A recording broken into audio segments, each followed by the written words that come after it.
Financial wellness. Reach out to them for advice at 855-DON-GINO. And now back to your hosts, Don Getling and Gino Franti. Yeah, and so the way we started, if you missed the first segment, is that Chris came up with a theory, or at least a way of explaining this, is that 8 minus 7 does not equal 4. And 8 represents your income, 7 represents your expenses, and 4 represents the number that you're going to save. So what we're going to do today is we need to spend some time on each one. So over the next 3 segments, we'll spend some time on each one to see how you can move the needle on each one so that you can retire at the end of the day.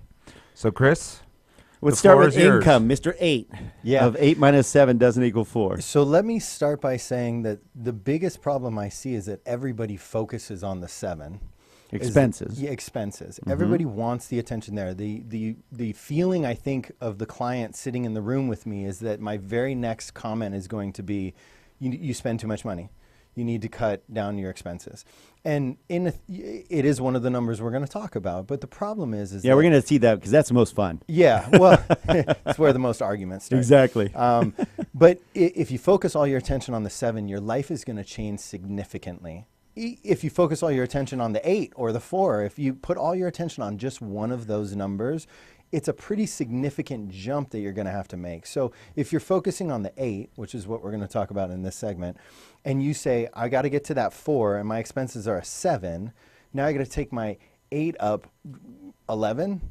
11 minus 7 equals 4. So I got to go from an 8 to an 11. That's a difficult task now. Now you've made something almost difficult, almost income unrealistic. By 40%. Yeah. It's the same thing as taking your 7 down to a 7 down to a 4. Right. So you take your 7 down to a 4, you've got that same issue. So the deal is that you've got to work on each of them individually. So when I tell people work on the 8, it's where I get the most resistance from them, is because people have this thing in their head that that's the amount of money I make. I'm not going to be able to change that. My boss isn't going to pay me any more, or my wife, she's a stay-at-home mom. She's not going to make any money. And I get this little pushback. Well, it's almost like I've started talking crazy speak? Mystic. Yeah. I've gone into this world where, now he's talking crazy talk, and that's never going to happen.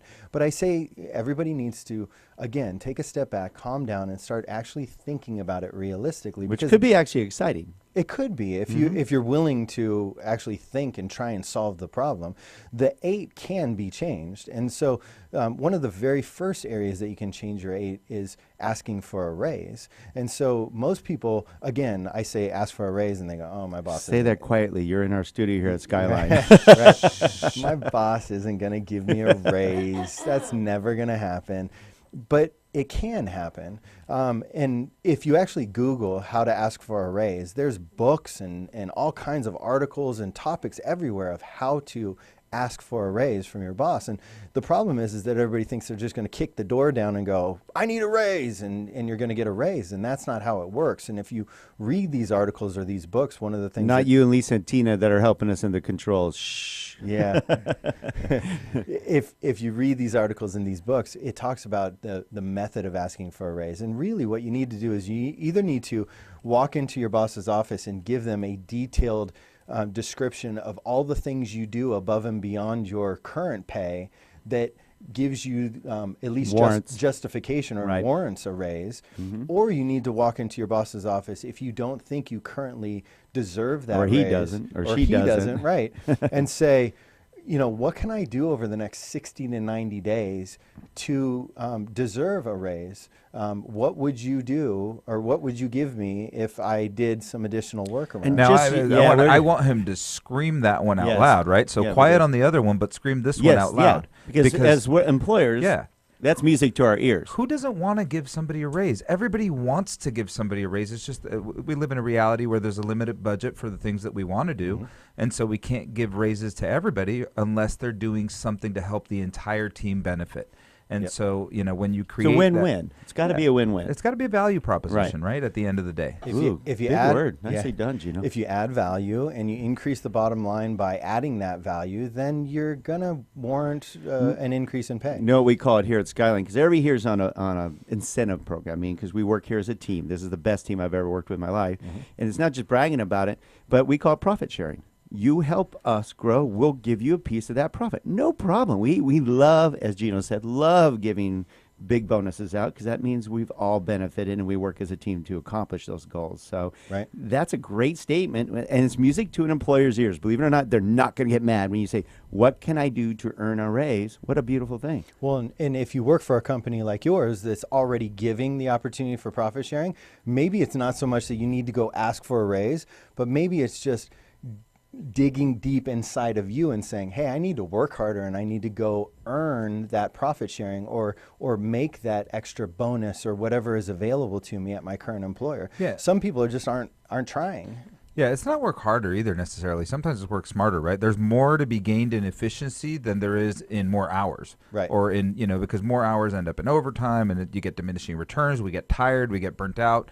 We talk about it all the time. Hours do not equal dollars. Right. Yeah. Efficiency and smart, smart thinking really here's does. something. If you went out there and just went to your superior, whoever your supervisor or your boss, whoever, and went up to them and basically said, I noticed these are some of the things that you have to do. What if I took those 6 things off of your hands? Because I can do those things. You don't need to do those. And you can spend more time helping us grow the business. They're going to go, I hate doing those anyways, most of the time. Right. And then that gives them more time. Because the more time Gino and I have to help grow Skyline, I promise you it will grow. Right. It's just give us more time. And the more things, we love when Tina and Lisa and them go, we got this. Right. We're going to take that off your hands. Or Kevin or whoever it is in our office, we're like, wow, we'll go get more business. Now we have more time to do it. Okay, so we thoroughly covered an All right. employee, right? But now what might be more difficult is you might deal with business owners. Right. And for business owners, it's much more volatile. That number is much more volatile, right? The ups and downs. I know for me, and I'll share from personal experience, I had an equation too, right? Because at the end of the day, when we went through the Great Recession, 0 plus anything is a loss, right? Income went to 0, which is something catastrophic, which you don't count on that as an employee, but as a business owner, it can happen. Right.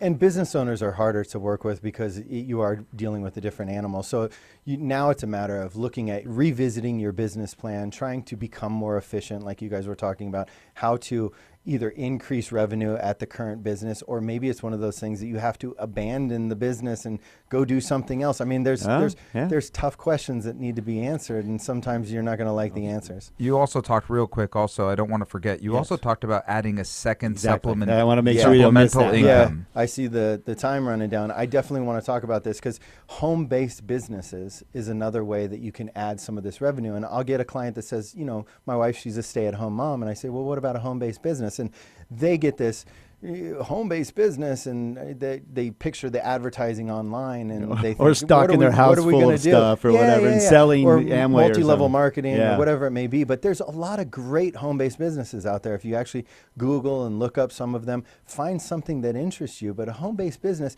doesn't have to be this huge monstrosity where you're going to make thousands of dollars a month. Maybe you make $500 to $1,000 a month, and all of that money is diverted towards your retirement account. You've just done a huge service to the long-term planning of your retirement. Increase in 8 to 9 or 10. Yeah, that's all we're looking for. Right. So what we're looking for is, let's take that 8 to a 9, and can we do that through maybe husband gets a little bit of a raise at work, and the wife starts a home-based business at home doing notary services. You supplemented your income. Your wife did that. We all know. My wife started a home-based business, and now it takes time. Doing something she loves, baking cakes. It does take time. Yeah, it takes time. I mean, it took 7 or 8 years before it became a very profitable venture, but it's fantastic now. We wouldn't do without it. This is not supposed to be easy. It's not supposed. I'm not supposed to give you the solution. You're supposed to walk out the door and go, "Oh, a piece of cake." But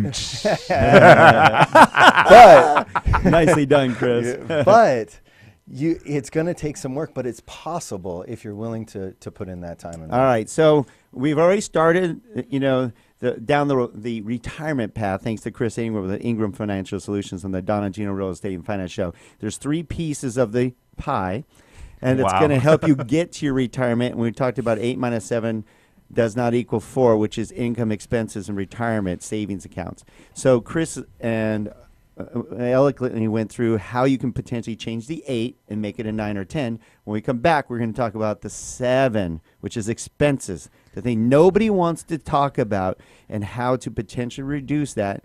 And Chris has got some great insight to help you take that 7 to the next level. And then we'll talk about how to hit that magic number 4, which is your retirement, when we come back to the Don and Gino Real Estate and Finance Show.